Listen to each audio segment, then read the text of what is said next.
Сәлем достар, сіздермен Азиза. Бүгін ПП-торт жасап үйренетін боламыз. Ешқандай қантсыз, ұнсыз кәдімгі ПП-торт. Ол үшін бізге барлығы 5 банан қажет болады. 5 бананның 4-еуін осылай бөліктерге бөліп аламыз, ал 1-еуін кремге алып қаламыз. Осылай туралған банандардың үстіне 4 жұмыртқаны саламыз. Шанышқының көмегімен немесе өздеріңізге ыңғайлы құралмен осылай араластырып езіп аламыз. Бізге какао ұнтағы қажет болады. Оның үстіне қопсытқышты салып араластырып, жаңағы жасап алған езіндімізге саламыз. Одан кейін барлығын біркелкі етіп араластырып аламыз.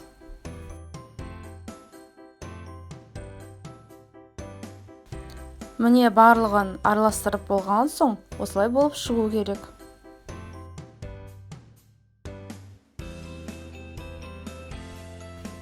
Міне біздің тортымызға дайындалған сұйықтығымызды осындай күнделікті қолданатын пластмасса ыдысымызға құйып, микротолқынды пешке 9-10 минутқа салып пісіріп алатын боламыз.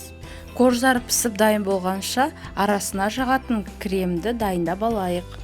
Сүзбеге жаңағы қалған бір бананды турап салып, үстіне қаймақ немесе айран құйып, барлығын араластырып аламыз. Араластырып болған соң кремді тоңазытқышқа 15-20 минутқа қалдыратын боламыз. Міне крем дайын болғанша коржда пісті. Оның піскен-піспегенін осы таяқшаларды салып көретін боламыз. Таяқша құрғақ болса, демек пісті деген сөз. Міне корж дайын. Оны қазір біз біраз уақытқа қалдырып суытуымыз қажет. Суыған корждарымызды 2-ге бөліп аламыз. Міне 2-ге бөлінген корждардың арасы осындай. Тоңазытқышқа қалдырған салқын кремді алып, осылай торт жасаймыз. Үстіне кез келген жеміс-жидектерді қоюға болады. Менде қатырылған құлпынайлар бар болған, соларды мен үстіне сәндік үшін қойдым. Және де үстіне какао ұнтағын септім. Міне ПП-торт дайын. Дәл осы әдіспен жасап көріңіздер, жанұяларыңызды қуантыңыздар. Өте дәмді болып шықты. Ең бастысы денсаулыққа пайдалы.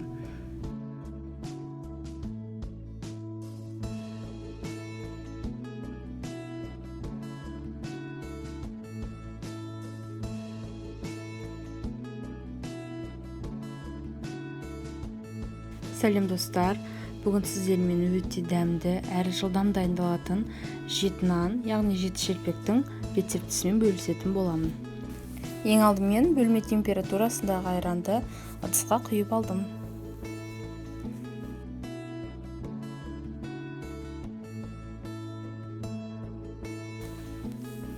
Айранның үстіне ашытқы, қант,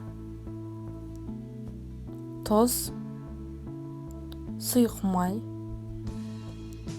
және де қаймақ салатын боламын. Барлық заттарды қанша салғанымды описание бөліміне жазып кететін боламын. Барлығын араластырып алып, ауа өтпейтіндей етіп, үстін жауып, жылы жерге 15 минутқа қалдыратын боламыз. Міне осылай көпіршіктер шығуы тиіс. Одан соң ұнды азап електен өткізіп, үстіне ас содасын салып, араластырып алып, одан кейін қамырды илейтін боламыз.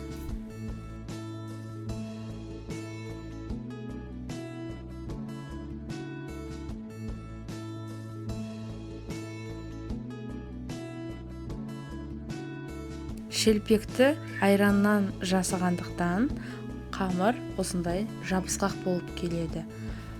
Қолымызға сұйық май жағып, осылай қамырды илейтін боламын. ұн салудың қажеті жоқ. Одан кейін дайын болған қамырдың үстін жауып, 1 сағатқа көтерілгенше қалдырамын. Міне шелпектің қамыры дайын болды. Өте жұмсақ, міне көріп тұрғандарыңыздай күшті болып көтерілді. Енді қамырды 7-ге бөліп дөңгелетіп дайындап аламын.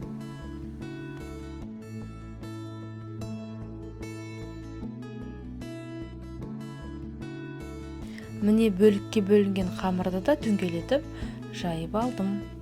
Оның үстін жауып, тағы да 15 минутқа қалдырамын. Сонда біздің шелпектеріміз күшті көтерілетін болады. Күнбағыс майын молырақ етіп құйып, алдын ала табамызды қыздырып, кезекпен кезек пісіріп алатын боламыз.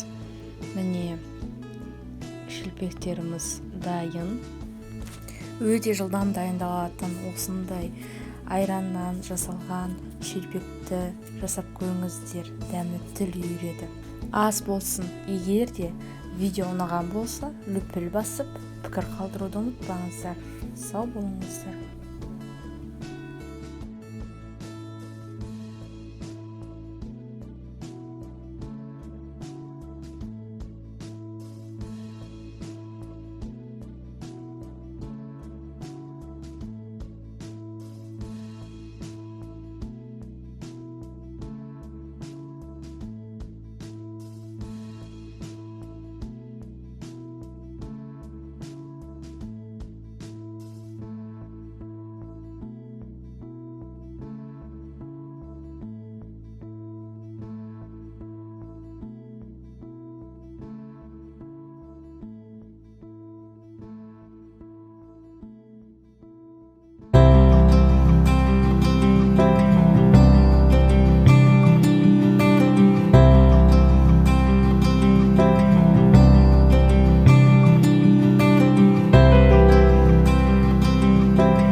Сәлем достар, сіздермен Азиза. Ең алдымен менің каналыма тіркелуді ұмытпаңыздар. Бүгін біз сіздермен қонақ келген кезде өте жылдам дайындалатын себеттегі тәтті жемістерді дайындап үйренетін боламыз.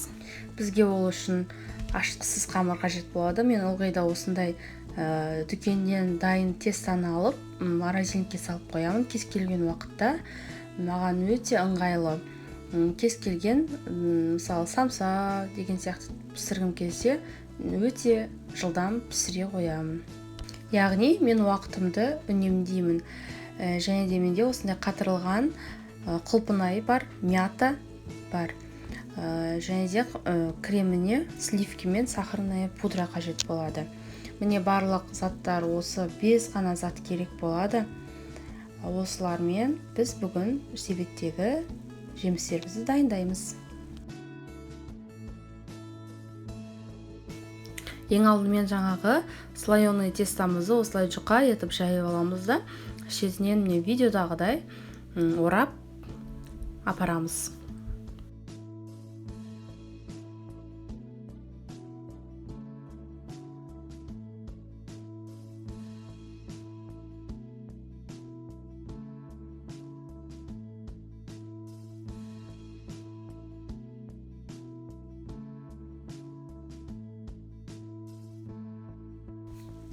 Міне домаланған қамырымызды осындай кішкентай бөліктерге кесіп алып, себет сияқты ортасын осылай видеодағыдай жасап аламыз. Міне менің кішкентай себетшем дайын.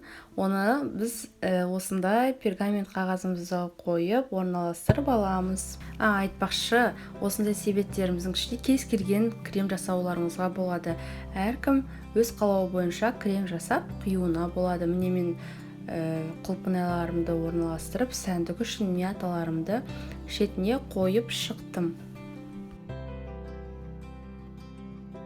180 градуста қызып тұрған пешімізге біз 20 минутқа қызарғанша қойып аламыз. Міне біздің себеттегі жемістеріміз дайын. Үстіне осындай сахарная пудраны сеуіп қоюларыңызға болады. Өте дәмді, жасап көріңіздер, ас болсын.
Сәлем достар, сіздермен Азиза. Ең алдымен мен каналыма тіркеліп, лайк басуды ұмытпаңыздар.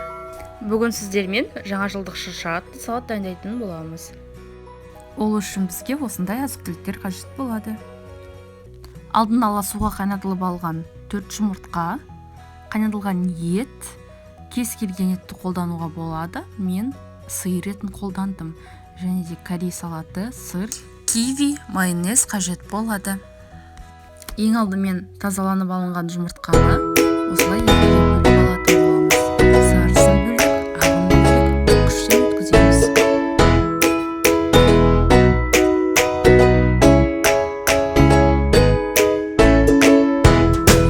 Одан соң сырды да үкіштен өткіземіз. Қайнатып алынған етті осылай ұсақтап турап алатын боламыз.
Сәлем достар, сіздермен Азиза. Бүгін қар үстіндегі моншақтар атты салат дайындайтын боламыз.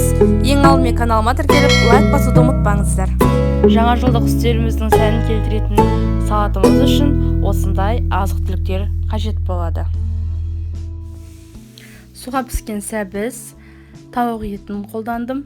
Кез келген етті қолдануға болады. Тұздалған қияр, жұмыртқа суға піскен, және де сыр, арасына жағу үшін майонез немесе қаймақ, және әсемдеу үшін анар дәндерін қолдандым.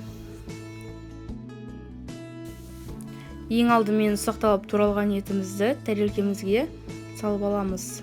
Оның үстіне майонезімізді жағып шығамыз.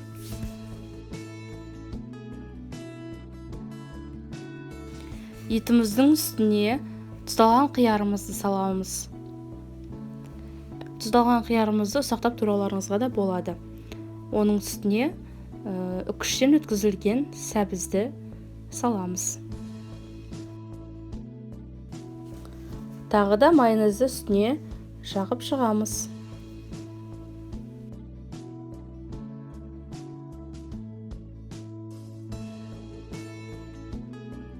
Міне одан соң жұмыртқамыздың сарысын үстіне әдемілеп салып шығамыз.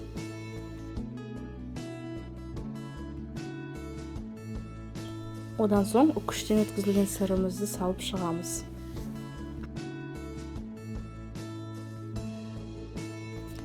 Жұмыртқаның сарысы мен сырдың үстіне тағы да бір қабат майонезді жағып шығамыз.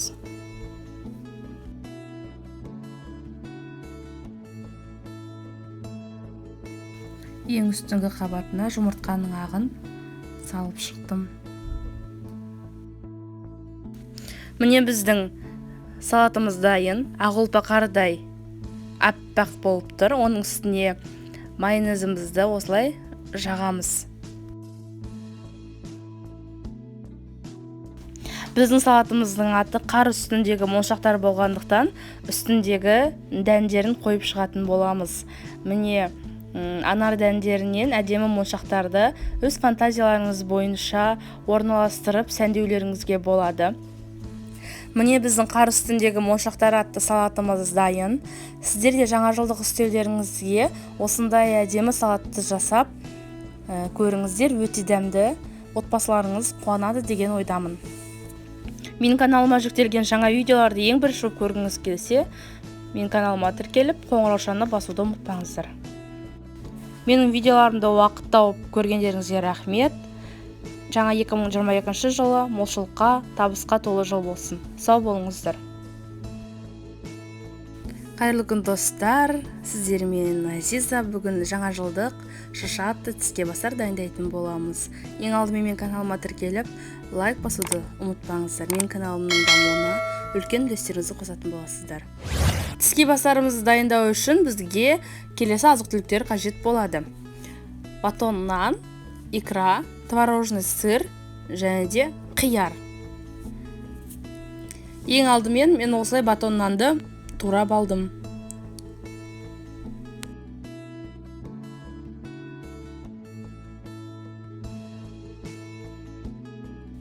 Одан соң творожный сырымызды туралған батон нандарымыздың үстіне жағатын боламыз.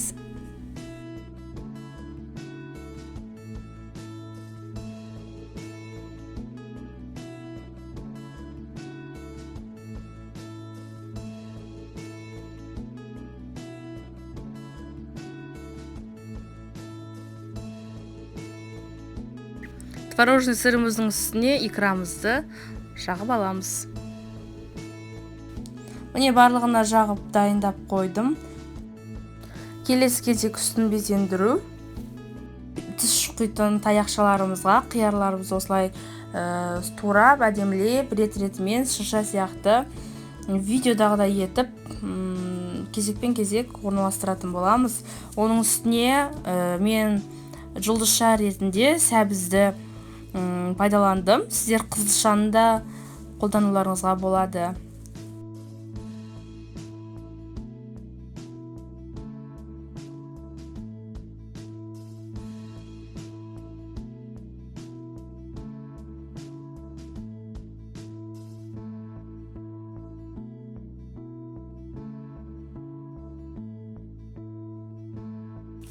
Міне біздің жаңа жылдық тіске басарымыз дайын болды.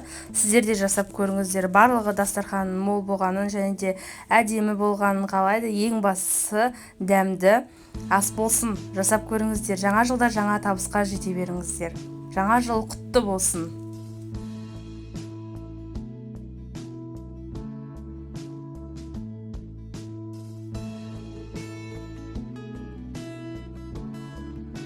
Сәлем достар, сіздермен Азиза. Бүгін жаңа жылға арналған тіске басар дайындайтын боламыз. Ең алдымен каналыма тіркеліп, лайк басуды ұмытпаңыздар. Алдын ала қайнатылып алынған 4 жұмыртқаны екіге бөліп, ағынан сарысын ажыратып аламыз. Жұмыртқаның ішіндегі сарысын шанышқымен езіп алатын боламыз. Аздап майонез қостым, тағы да араластырып аламын.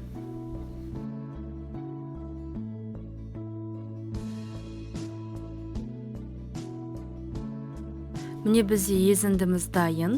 Енді оны жұмыртқаның ағына салатын боламыз.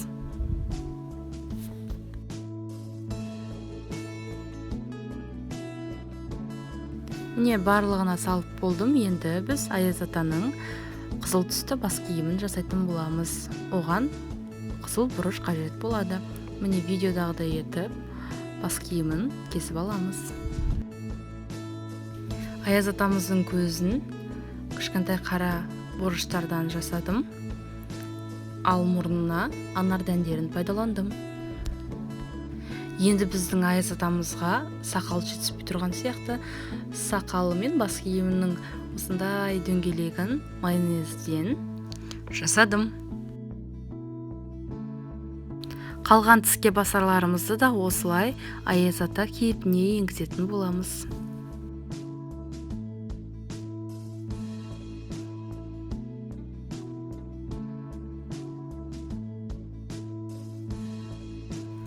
Сіздер де осындай өте жеңіл тіске басар дайындап көріңіздер, дастархандарыңыздың сәнін келтіреді деген сенімдемін. Жаңа жылдық тіске басар ұнаған болса, лүпіл басып пікір қалдыра кет.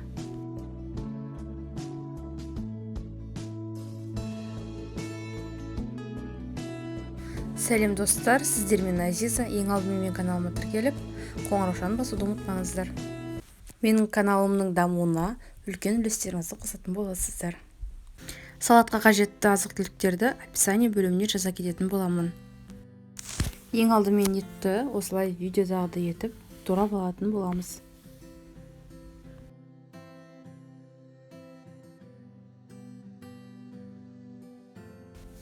Бір қиярды жуып тазалап турайтын боламыз.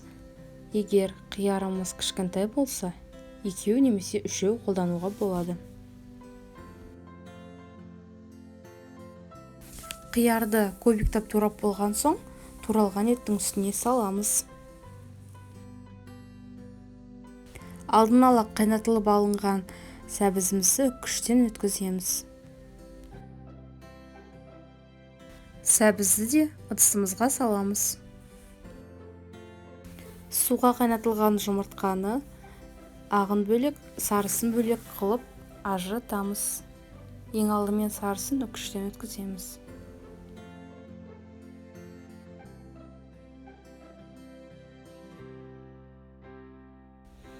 Одан соң жұмыртқаның ағын үккіштен өткіземіз.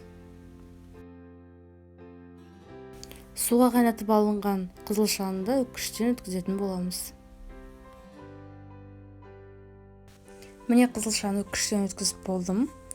Енді барлық үккіштен өткізілген азық-түліктеріміздің үстіне майонез салып, татымына қарай тұзымызды салып, араластырып аламыз.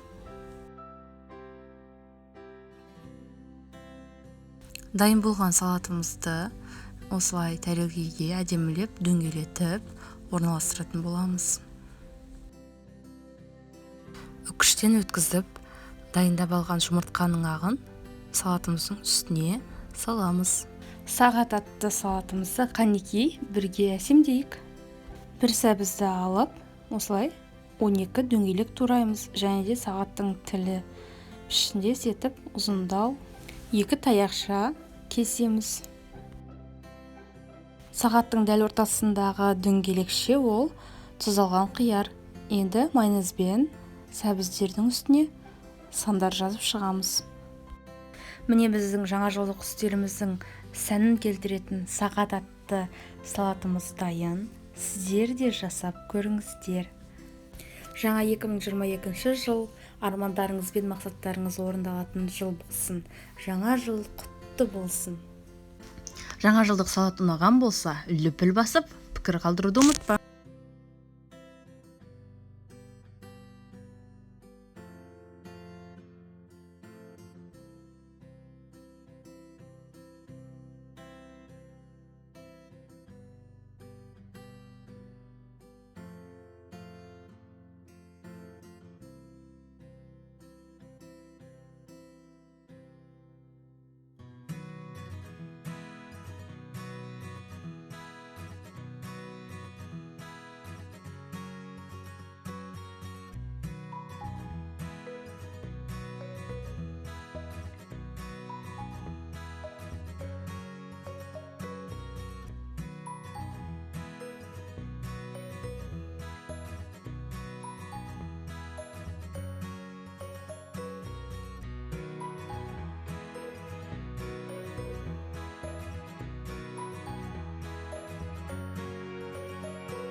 шанышқының көмегі қажет болады.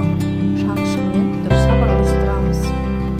Қатымына қарай қант пен тұзымызды салып тағы да араластырамыз.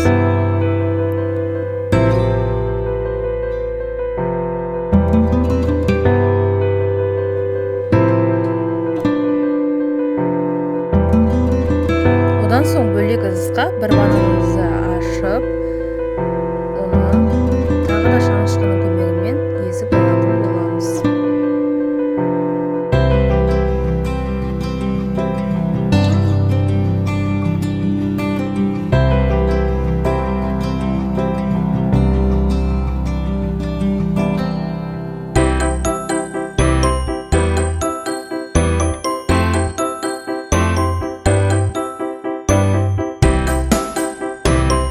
Езіп алған бананымыздың үстіне жұмыртқамызды салып, оның үстіне жылы сүтімізді құйып, үстіне аздаған сұйық май құйып, барлығын тағы да шанышқының көмегімен араластырып алатын боламыз.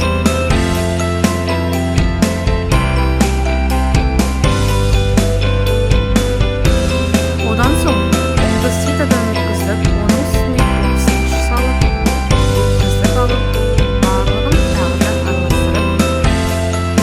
масса дайындайтын боламыз.